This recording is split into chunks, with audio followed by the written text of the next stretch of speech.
ও কিরে অমল, নৌকা নিয়ে কোথায় চললি? আকাশটা দেখেছিস? মাছ ধরতে গো কাকা, এমন দিনেই তো মাছ বেশি ওঠে গো। কিন্তু ঝড় তো শুরু হলো বলে। সে তুমি চিন্তা করো না, ঝড়ের আগেই আমি ফিরে আসবো।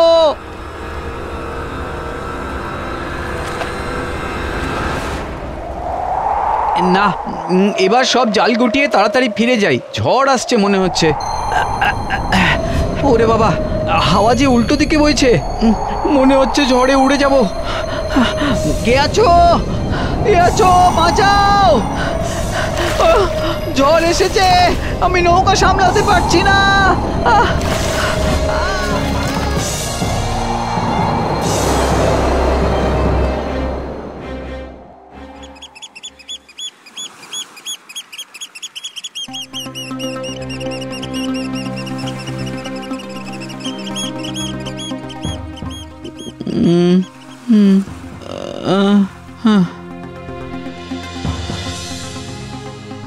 কি আমি পাড়ে এলাম কিভাবে?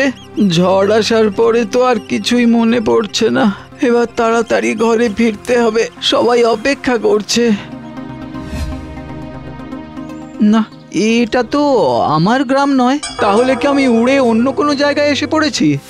ওই তো একজন আসছেন, ওনাকেই জিজ্ঞাসা করি। ও দাদা, একটু শুনবেন? ওহো, হায় হায় রে, সকাল সকাল কি দেখে ফেললাম রে বাবা। ওরে বাবা রে! আরে আশ্চর্য তো। দাদা, দয়া করে একটু বলবেন এই জায়গাটা কোন জায়গা? বাইরে থেকে আসা হয়েছে নাকি? হ্যাঁ, আসলে ঝড়ের মধ্যে পড়ে কোনোভাবে ভাসতে ভাসতে আমি এখানে এসে উঠেছি, কিছু বুঝতে পারছি না। ও তাই বলি, এ হলো গদনগর রাজ্য। গদনগর? এ আবার কেমন নাম? আসলে এই রাজ্যে আঠা তৈরি হয় তো, তাই এমন নাম। ও উফ, খিদেতে পেটটা একেবারে চুঁই চুঁই করছে। বলছিলাম যে, আরে এখানকার মানুষগুলো যেন কেমন, যাই নিজেই এগিয়ে দেখি।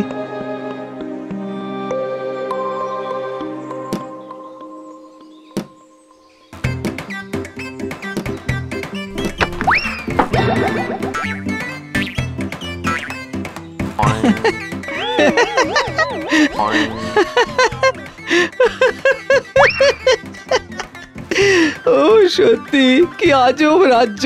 আচ্ছা, এত মজার কাণ্ড হলো, কিন্তু সবাই কত গম্ভীর হয়ে দেখছে কেন? আরে আরে আরে, কি হয়েছে? আরে কি করেছি আমি? আমাকে ধরছো কেন? বন্দি করব বলে, নিয়ম ভাঙার জন্য। নিয়ম? কি নিয়ম ভেঙেছি আমি?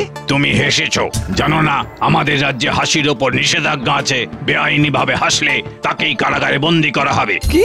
হাসির উপরে নিষেধাজ্ঞা? এই পাগল নাকি? এত বড় সাহস! তুমি আমাদের রাজাকে পাগল বলছো? এখনই নিয়ে চলো ওকে। কিন্তু আমি তো এই রাজ্যের লোক নই। সে যাই হোক, হেসেছো মানে নিয়ম ভেঙেছো। বেশ, যাচ্ছি, তবে কারাগারে বন্দি হওয়ার আগে আমি তোমাদের রাজার সঙ্গে দেখা করতে চাই। ঠিক আছে।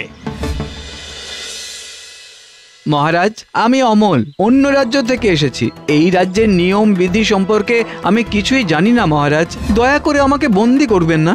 দেখো, নিয়ম মানে নিয়ম, শাস্তি তোমায় পেতেই হবে। আরে আমি তো শুধু একটু হেসেছিলাম। হ্যাঁ, ওটাই এখানে সবচেয়ে বড় অপরাধ। কেন হাসবে তুমি? সৈন্য, একে নিয়ে যাও। আচ্ছা, হাসিটাও কোথাও অপরাধ হতে পারে? কেন যে মাছ ধরতে গেলাম। ও ছেলে, কার সঙ্গে কথা বলছো? দেখতে পাচ্ছ না চারিদিকে কত লোক এখানে? কি, কারাগারে তো তুমি একাই আছো দেখছি। তাহলে আবার জিজ্ঞাসা করছো কেন? এই আচ্ছা শোনো, বলো দেখি, তোমাদের রাজ্যে হাসি নিষেধ কেন? আগে ছিল না, পরে মহারাজ এমন নিয়ম তৈরি করেছেন। কিন্তু কেন? অনেক বছর আগে রাজসভায় একদিন উৎসব চলছিল। মহারাজের দাদুর ১০০তম জন্মদিন ছিল সেদিন।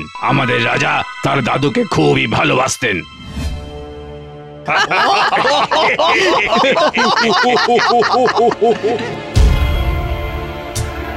দাদু!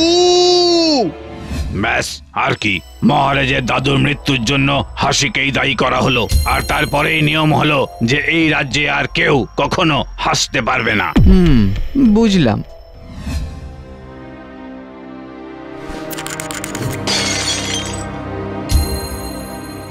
যা, আমার দাদুর দেওয়া প্রিয় পাত্রটা ভেঙে গেল।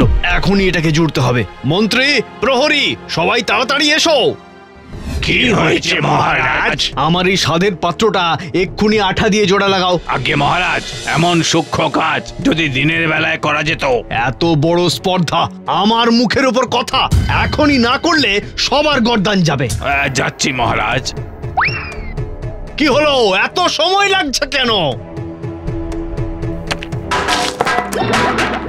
ক্ষমা করে দিন মহারাজ, ভুল হয়ে গেছে, বুঝতে পারিনি, ক্ষমা করে দিন দয়া করে। এ কি মহারাজ, আপনি কথা বলছেন না কেন? ঠোঁট আটকে গেল নাকি?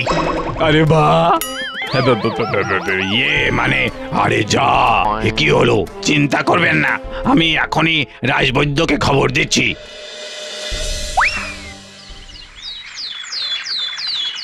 অনেকটা আঠা তো, পুরো ভেতর থেকে মুখটা আটকে গেছে। আমাদের গদনগরের আঠার জোর কতটা সে তো জানেনি। আমি তবু একটা তেল বানিয়ে দিচ্ছি, এটা মহারাজের ঠোঁটে লাগিয়ে দিন, দেখুন খোলে কিনা, না হলে অন্য উপায়ও দেখতে থাকুন।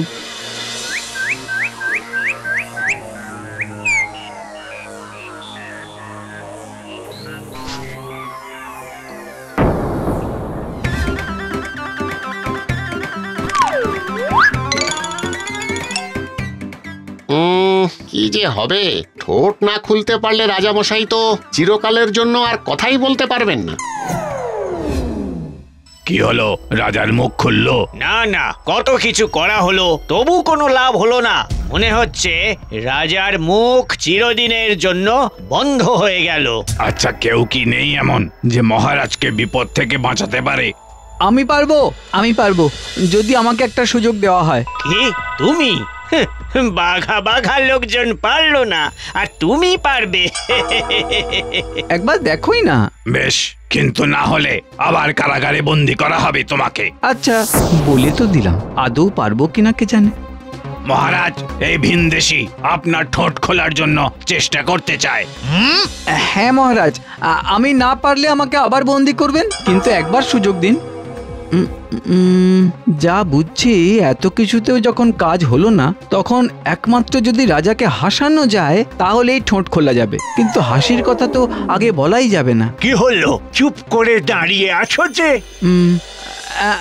মহারাজ, আমি কেবল 3 বার চেষ্টা করব। হ্যাঁ, এই আমার প্রথম চেষ্টা।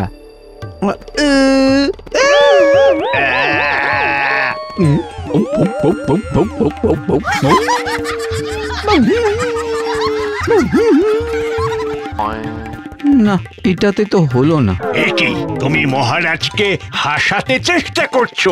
এত সাহস! কোনটা আপনার কাছে বেশি গুরুত্বপূর্ণ মন্ত্রী মশাই, নিয়মের পালন নাকি মহারাজের ঠোঁট খোলা? ঠোঁট খোলা। তাহলে আমাকে আমার কাজ করতে দিন। মহারাজ, আপনাকে একটা কথা বলবো, আপনার মতন কিপ্টে মানুষ আমি আর একজনও দেখিনি। অনেকদিন আগে আমার সঙ্গে এক রাজার পরিচয় হয়েছিল জঙ্গল ভ্রমণের সময়। ফেরার পথে হঠাৎ সেই রাজার পেটে মোচড় দিল। তো সামনেই দেখলাম আমরা 3টে শৌচাগার আছে। প্রথম শৌচাগার ব্যবহারের জন্য ভাড়া 2 মোহর, দ্বিতীয়র জন্য 5 মোহর, আর তৃতীয়র জন্য 10 মোহর। এমন কেন? কারণ প্রথম শৌচাগারে কেবল জলের ব্যবস্থা ছিল, দ্বিতীয়টিতে জলের পাশাপাশি একটি হাত পাখাও ছিল, যাতে কাজ সারার সময় গরম লাগলে হাওয়া খেতে পারে। তোমার ওই মহারাজ কোনটা নির্বাচন করেছিলেন? প্রথমটা নিশ্চয়ই, জল ছাড়া আর কি চাই? মোটেই না, উনি এতই উদার যে তৃতীয়, অর্থাৎ যেটির ভাড়া 10 মোহর ছিল, সেটি নির্বাচন করলেন। বলো কি, এমন সামান্য কাজের জন্য তিনি বিনা কারণে 10 মোহর খরচ করে দিলেন? কি এমন ছিল ওই শৌচাগারে? 3টের মধ্যে ওই একটা শৌচাগারেই কেবল দরজা ছিল, বাকি দুটোই ছিল না। আর কোনো উপায় নেই, এবার আমার সর্বশেষ চেষ্টা।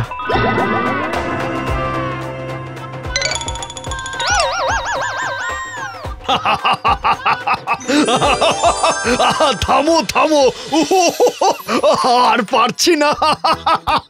উফ, সত্যি।